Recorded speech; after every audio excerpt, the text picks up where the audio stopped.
Thank you. Enjoy your day.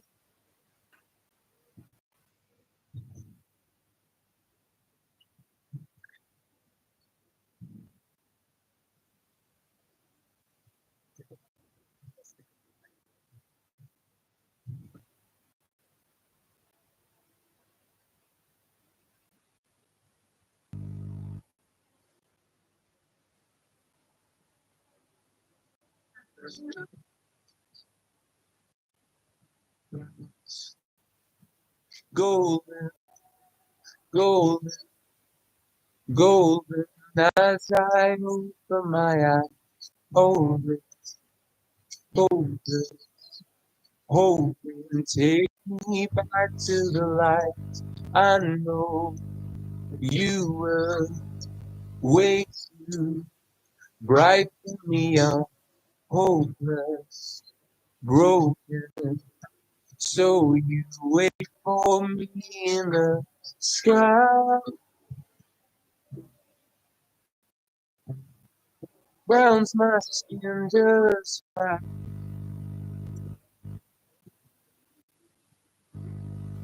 You're so golden.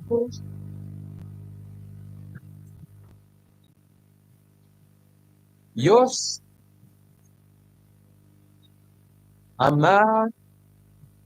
Know that scared. This heart's just broken. I don't be alone. I don't wanna be alone. When it ends, I wanna let you know that I don't wanna be alone. But I can feel you take the hold. I can feel you take control. Who I am and all I've ever known. Loving is the antidote.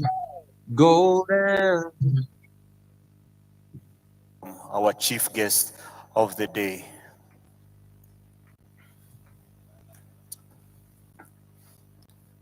You are welcome, our guest of honor this morning. A round of applause, ladies and gentlemen, as the guest of honor joins us on stage.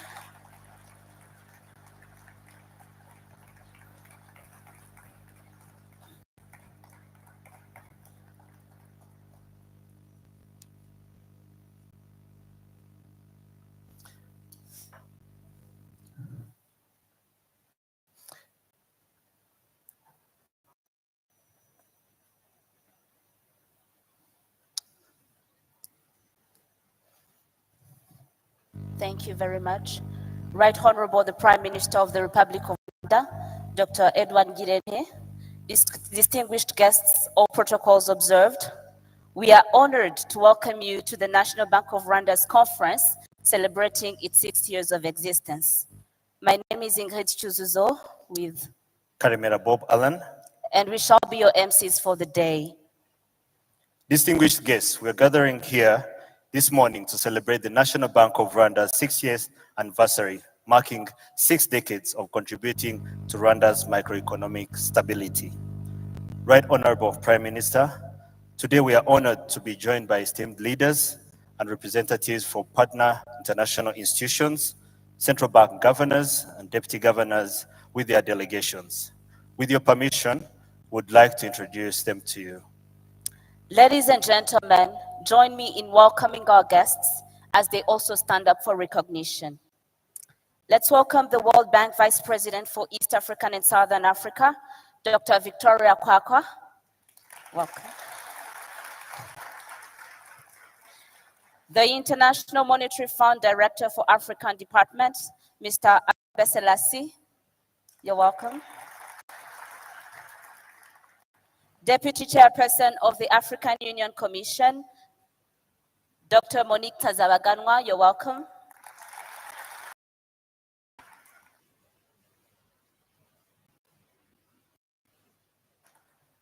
Governor of the Bank of Zambia and Chairperson of the AACB,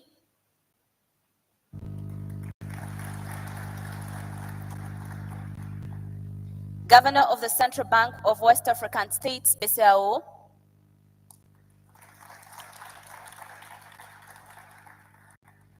Governor of the Bank of Mozambique,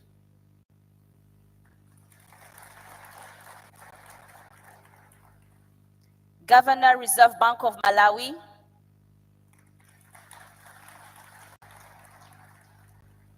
Governor of the Central Bank of Somalia.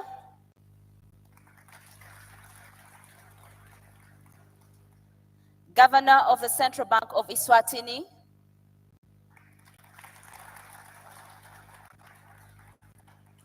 Governor of the Reserve Bank of Zimbabwe.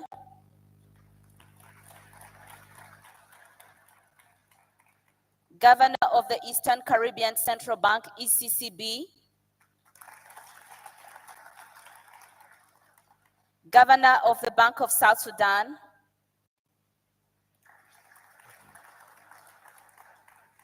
Governor of the Bank of Tanzania.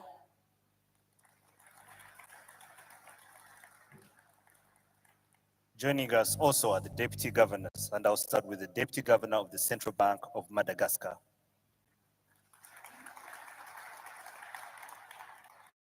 The deputy governor of the National Bank of Angola.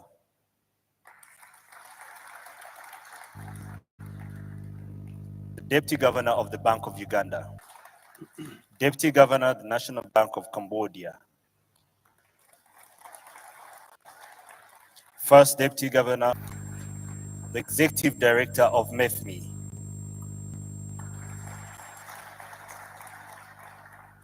Former president of the Africa Development Bank, Donald Kaberuka.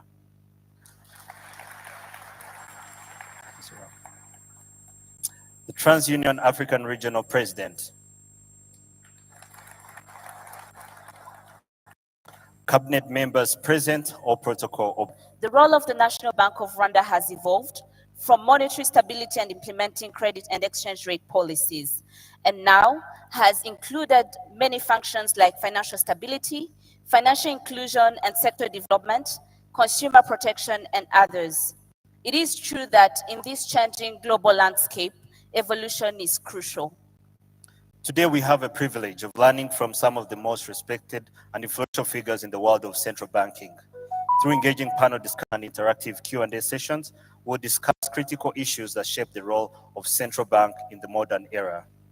Let me welcome those that are following us online, and if you wish to engage with us, please share your comments and feedback using the hashtag BNR60.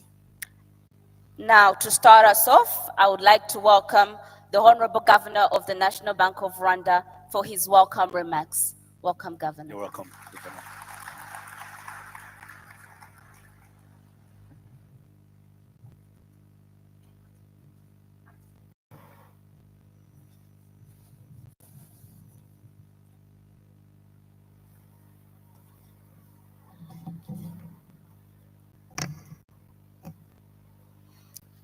Our guest of honor, Right Honorable Prime Minister of the Republic of Rwanda, ministers present, Madame Victoria Kwakwa, Regional Vice President of the World Bank, Mr. Abebe Selassie, IMF Director for Africa, Dr. Monique Sanzabaganwa, Deputy Chairperson of the African Union, colleagues, fellow governors and deputy governors, distinguished leaders of partner institutions here present, CEOs of financial institutions, distinguished guests, ladies and gentlemen, good morning.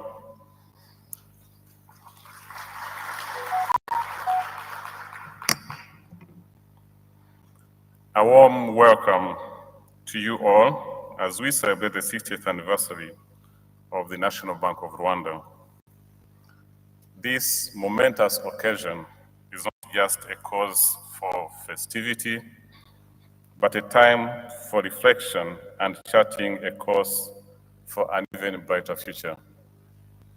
I am deeply honored to welcome you, our distinguished guests, especially our esteemed international and regional guests that have traveled from far to be with us today. I am deeply honored to welcome, your presidency underscores the global nature of central banking and the importance of international collaboration in achieving shared economic goals. We hope your stay in Rwanda is not only enjoyable, but enriching. In a special way, I want to thank you, Right Honourable Prime Minister, for gracing this conference with your presidency as our guest of honor representing His Excellency, the President of the Republic of Rwanda.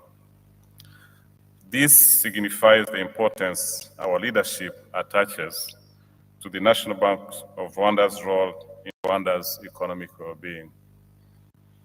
Right Honourable Prime Minister, distinguished participants, the National Bank of Rwanda has come a long way since its establishment in April 1964. Like the rest of the country, the bank has undergone tremendous transformation over the last 30 years, playing a pivotal role in economic development of our country.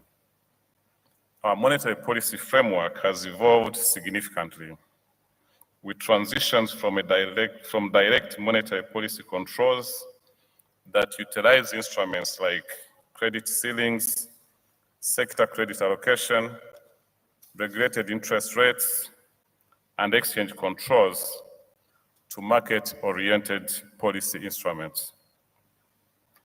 As our financial sector developed and economic fundamentals changed, we recognize the need for a more effective approach. Thus, in 2019, we transitioned to a forward-looking, price-based monetary policy framework for better achievement of our inflation goals. Prior to the recent global challenges, Rwanda's economic performance was strong. Between 2006 and 2020, the bank, supported with other government initiatives, was able to maintain inflation at an average of 5.9%, despite the 2008 financial crisis that had our inflation at high levels.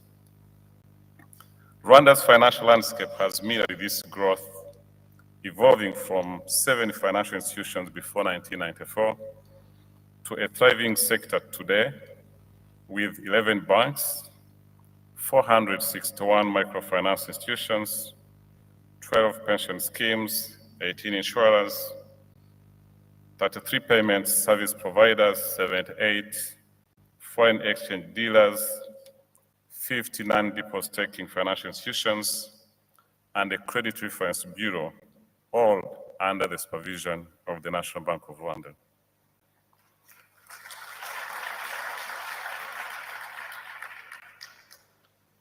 This growth is reflected in a 21-fold increase in the financial assets of our financial institutions, increasing from 500 billion 2006 to 10.5 trillion last year, 2023, and an increase of 22 folds in the credit of the private sector by banks, increasing from 177 billion to 4.2 trillion over the same period. Similar numbers were recorded in financial inclusion, but we'll be seeing that shortly. Considering the sector's expanding size and complexity, as the regulatory body, the National Bank of Rwanda has prioritized the financial system soundness and stability. The bank adopted international regulatory standards, transitioning from prudential to risk-based supervision. This, alongside other changes, has necessitated a skilled workforce, increasing from 96 staff in 1995 to 580 members of our staff today, with the demographics also changing from an average age of 57 years to 38 years over the same period. This young workforce is agile, constantly challenging conventional practices and embracing global trends. We have not only grown in numbers, but also enhanced our capabilities.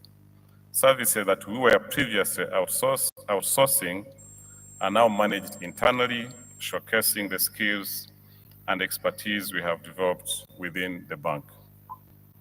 Right Honourable Prime Minister, we cannot discuss the transformative journey of the National Bank of Rwanda without expressing our gratitude to those who have supported us through the years. First and foremost, through you, Right Honourable Prime Minister, I would like to thank the leadership of our country for the enormous support and continuous guidance we receive from you. The clarity of the vision, defined direction, and ambitious goals of the country's development agenda makes it easy for us to plug in and chart the way for the bank. Equally important, the autonomy and independence granted to the central bank, which are key pillars in achieving its mandate, our mandate, and this is a trust we don't take for granted.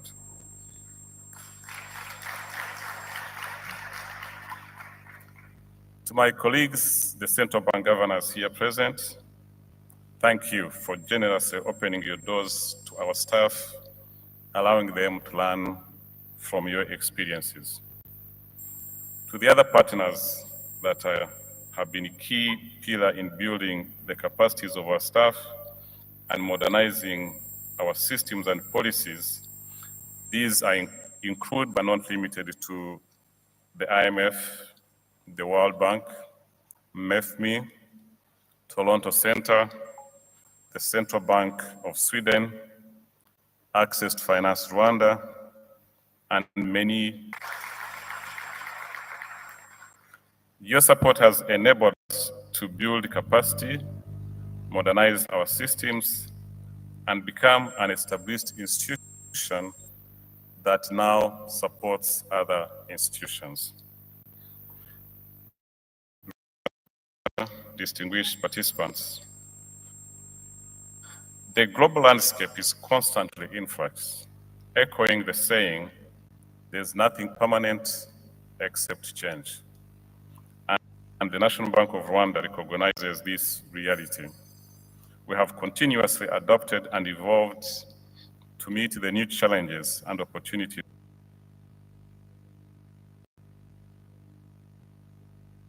presented by the changing world.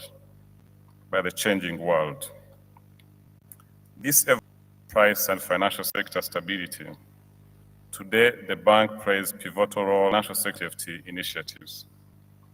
This expanded role perfectly embodies the of today's conference, the evolving role of central banks. In an era of rapid technological advancement, global interconnectedness, and shifting economic paradigm, central banks must continually adapt to ensure price and financial stability, as well as promote sustainable economic development.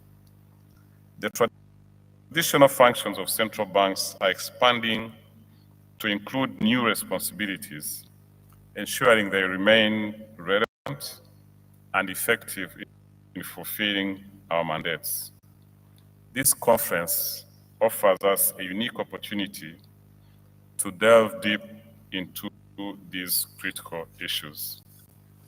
Through various panel sessions, we will explore the evolving landscape. Right Honourable Prime Minister, distinguished participants, as I conclude, allow me to once again thank each and every one of you for taking your valuable time to be here today to celebrate with us, and most importantly, for being part of this important conference. The challenges we face are immense, but the collective power assembled here today is even greater. Let this conference be a launchpad for a new era of collaborative action. Together, let us rise as the cornerstone of global economic well-being, towering trees sheltering not just our individual nations, but the collective prosperity of the generations to come. I'm looking forward to an engaging and fruitful discussion throughout the day, and I thank you for your kind attention.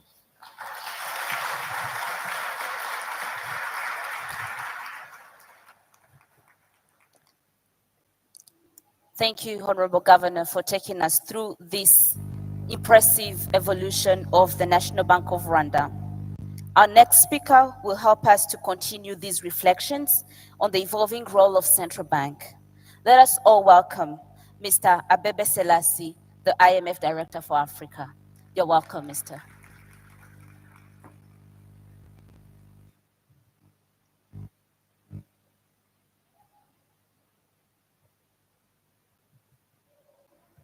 Good morning. Honorable Prime Minister, Governor John Rwanda, all protocol observed.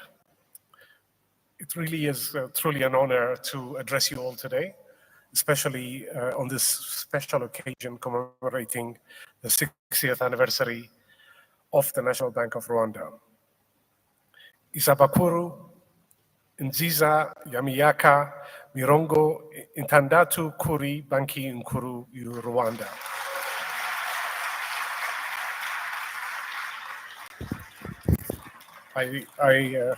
I hope I haven't butchered the language. In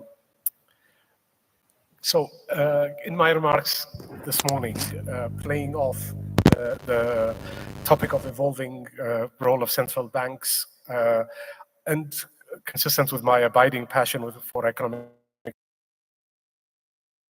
history, I will explore relatively briefly, I hope, the transformative journey of African central banks over the last 6 decades.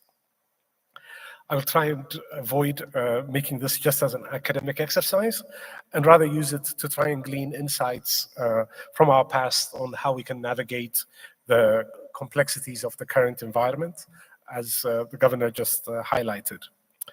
And given the time constraints, I will go for more expansive and broader coverage rather than depth. So broadly, the core mandate of central banks around the world are twofold: maintaining price stability and oversight of the financial system. There are nuances, of course. Famously, the US Fed, for example, as you know, also has a responsibility to promote maximum employment in addition to price stability. But in the broadest of terms, the two objectives that I highlight are by far the most common. In the context of our countries, by and large, the formal and core mandate of central banks, as outlined in central bank laws, are also very similar. For example, in the case of BNR, its mandate is to maintain price stability, enhance and maintain a stable competitive financial system, and support the government's general economic policies. This is very typical for our region. But operating as central banks do in Africa, a hugely complex and dynamic environment, central banks in our countries also have at least two more factors, even if informally, that they consider as they fulfill their core mandates. The first of this, of course, is financial sector development, something that has been touched on also, going well beyond the typical role of central banks as elsewhere, needing to supervise and regulate banks and financial markets. In most African countries, financial deepening remains a major challenge. For one, access to banking services remains far from universal, even with the advent of fintech, for which the region has been doing rather well in recent years. And beyond basic banking services, financial intermediation still has a long way to go. So the issue of fostering financial sector development tends to very much be in the bailiwick of central banks. The other additional mandate or responsibility that banks in the region have is that central banks often are implicated in government's quest for financing, both internally and externally. The extent of this, of course, varies from country to country, but with domestic financial markets rather shallow in most of the region, and some governments borrow directly from central banks. And even where that's not the case, in the region, rare is a central bank that does not keep a keen eye on the cost of financing its fiscal authority. To be clear, I am not arguing that these two considerations that I highlighted are the core responsibility, much less part of the central bank's mandates in the region. Rather, inevitably and unavoidably, they feature prominently as banks pursue their core function in most developing countries. How then have central banks over the years fared in the pursuit of these responsibilities? First, I want to look at increasing price stability. The journey of central banking in sub-Saharan Africa in particular has been one marked by resilience and transformation. Emerging from the shadows of colonial legacy, central banks in the region started their journey with rigid fixed exchange rate regimes and other rules-based regimes, including currency boards. Through the course of the 1970s and early 80s, though, countries found themselves facing severe oil price shocks, floating exchange rates internationally, tight financing conditions, and considerable political turmoil internally. Central banks were struggling to achieve multiple objectives. This included the onerous task of financing government deficits, precipitating rampant inflation and economic instability. The 1990s heralded a new era of reforms geared towards more discretionary arrangements. Many countries initiated bold reforms to shift towards more flexible exchange rate regimes, to reduce dependence on central bank financing of fiscal deficits. And this pivotal shift wasn't just about new monetary policies to curb deficit financing. It was also about reshaping the economic landscape and laying the groundwork for stability and growth. During this period and into the 2000s, financial sector reforms took center stage, with many countries modernizing and liberalizing their banking systems. As the governor noted, here in Rwanda also, market-based interest rates were introduced and independent regulatory agencies established. Moreover, regional integration initiatives in ECOWAS, EAC, SADC spurred efforts to harmonize financial regulations and promote cross-border banking supervision. The National Bank of Rwanda's trajectory mirrors this evolution very clearly. Since its inception in 1964, the BNR has transformed from direct control measures to embrace more market-based policies. From 1997, it shifted focus on price stability through innovative monetary targeting strategies, embracing flexible reserve programs, and advanced forecasting techniques. By championing transparency, capacity building, and market development, BNR paved the way for its current forward-looking interest rate-based monetary policy. By the turn of the century, we began to witness the tangible benefits of central bank reforms across sub-Saharan Africa. Countries like Ghana, Uganda, Kenya, and Rwanda experienced sustained economic growth coupled with low and stable inflation, a testament to the efficacy of modernized monetary policy frameworks. More generally, inflation rates in the region have become a lot less volatile compared to the 1980s and even 1990s, particularly in non-resource intensive countries. Since the mid-1990s, we have also observed a downward trend in inflation due to improved monetary policies, greater exchange rate stability, and better policy cohesiveness. That said, in our other brethren, the more resource-intensive countries, inflation remains relatively high due to structural factors with greater commodity dependence, weaker policy frameworks, and limited supply-side capacity. Rwanda has achieved remarkable success in controlling inflation, safeguarding its currency's value through sound macro policies, including interest rate-based monetary policy approach. This has ensured price stability and competitiveness. Rwanda's inflation rates have generally been lower than the regional average, and its real effective exchange rates have remained relatively stable compared to other countries in the region. a testament to its nominal exchange rate that has been allowed to adjust to changing fundamentals. More importantly, these policies have created a predictable environment, stimulated investment and long-term planning, while maintaining the purchasing power of the currency, fostering economic confidence and stability.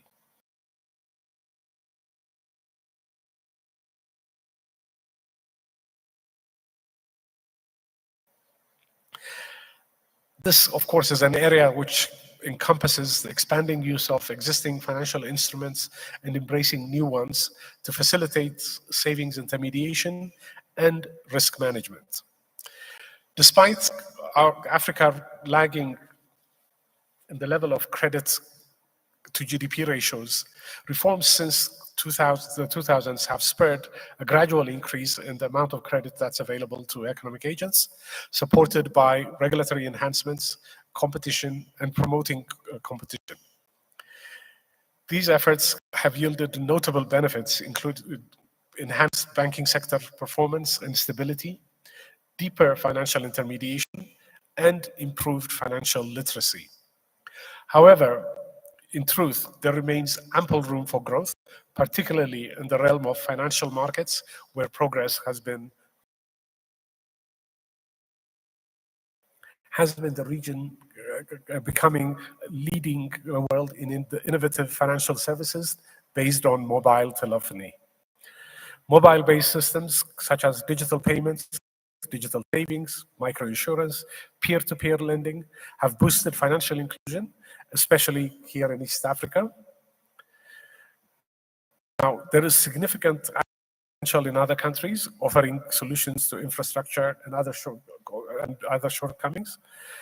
It's also been really very good to see microfinance growing in many countries in the region, aiding lower income individuals and promoting financial inclusion. Conditional on solid regulatory framework, such innovations should be able to cut costs, lessen cash dependence, and boost financial development in economies in Africa. I would like to acknowledge Rwanda's impressive progress in this domain also. Through regulatory and supervisory reforms, Rwanda has prioritized safeguarding financial stability, improving risk management, and refined monetary policy effectiveness. No doubt this has to do with the younger age profile of the people that are doing supervision at the BNR increasingly these days. But I think it's been good to see that these efforts have facilitated prudent monetary policy conduct and increased credit availability for individuals and businesses, and demonstrated Rwanda's commitment to financial system development. Turning to the third item, which I said that effectively is something which central banks in the region are implicated in, financing the government. Central bank lending to government for fiscal purposes is something that many, but by no means all central banks in the region had to be involved in. Its appropriateness has been an issue of much debate over the years, and recent economic developments have brought the matter once again to the fore. I'm here talking about the funding squeeze that countries have been experiencing as external financing conditions have tightened, domestic ones have followed, official development assistance has declined, and tax revenue collections have remained weak. Excessive fiscal dominance has exacted a heavy toll in the region over the years, notably causing episodes of very high and even hyperinflation, heightened economic uncertainty, and undermining investment and growth in our region. Examples of this include DRC on several occasions, Angola, and Zimbabwe. And short of 3 digits and or hyperinflation levels, there have been many other episodes of inflation accelerating to the 30 to 50% mark in countries around the region. Recent cases include Ethiopia, Ghana, and Nigeria. I want to be very clear here and stress that by no means am I arguing that central bank borrowing was the only reason for the accelerating inflation in these countries. However, it was the predominant factor, with other often exogenous shocks, for example, food price increases, and accommodative monetary policy conditions also contributing. To combat this, over the years, there have been legal constraints on central bank financing of fiscal deficits around the world, including our region. But despite these statutory limits, central bank lending to governments remains a pressure point in many countries in Africa. Recourse to central bank financing had started to drift to levels seen outside the region between 2000 and the global financial crisis, specifically declining from about 4% of GDP to 2% of GDP over the years. But since the global financial crisis, borrowing from central banks has once again started to trend upwards and even jumped quite a bit with the onset of the COVID pandemic, bringing the median level of borrowing back to the 4% mark it was at the end of the 1990s. This right now is about double the level of central bank financing to countries in other developing regions of the world. Again, given the occasion, I need to say a word or two about the Rwandan experience in this area also. In recent years, the government has commendably eschewed central bank financing. This makes it one of the few countries in the region, other than those with well-developed capital markets like South Africa, that has been able to avoid direct central bank financing. This discipline, this rigor is an incredible achievement. In the main, it has meant that this recent surge in inflation, for example, has been predominantly on account of exogenous food and fuel price shocks rather than fiscal dominance.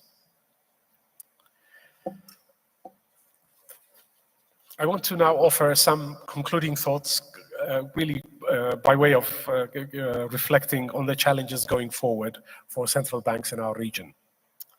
Overall, my assessment is that central banks have done much to be proud of in the region, and the BNR notably so.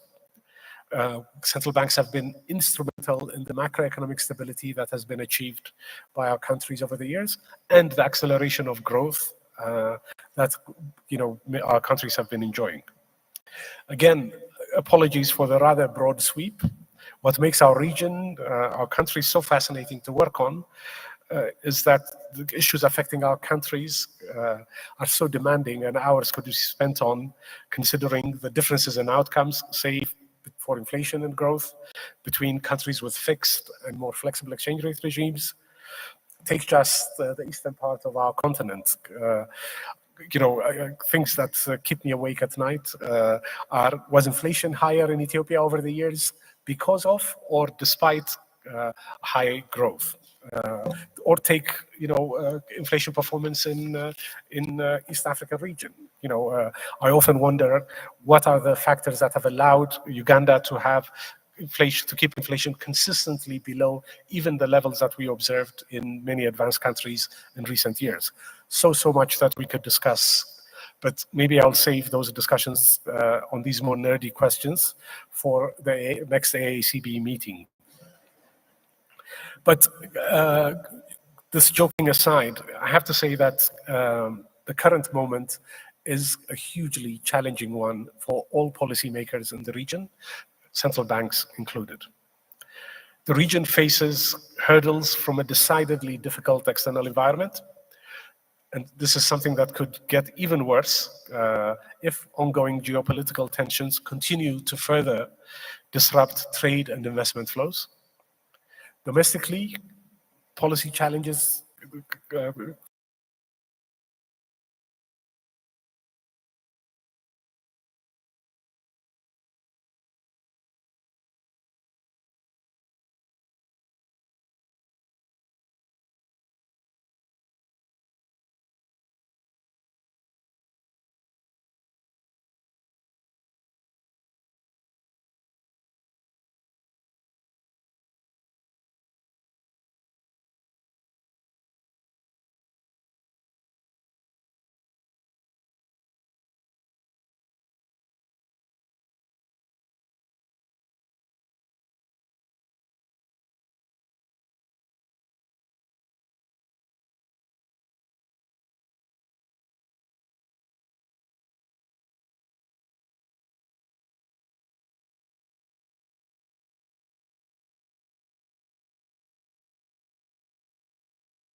while passing consumer and data protection regulations. And financial institutions and telcos, on the other hand, are making investments in the technology such as platforms, management information systems, and APIs, as well as mobilizing the resources to offer innovative financial services and products. Let me say a few words about the future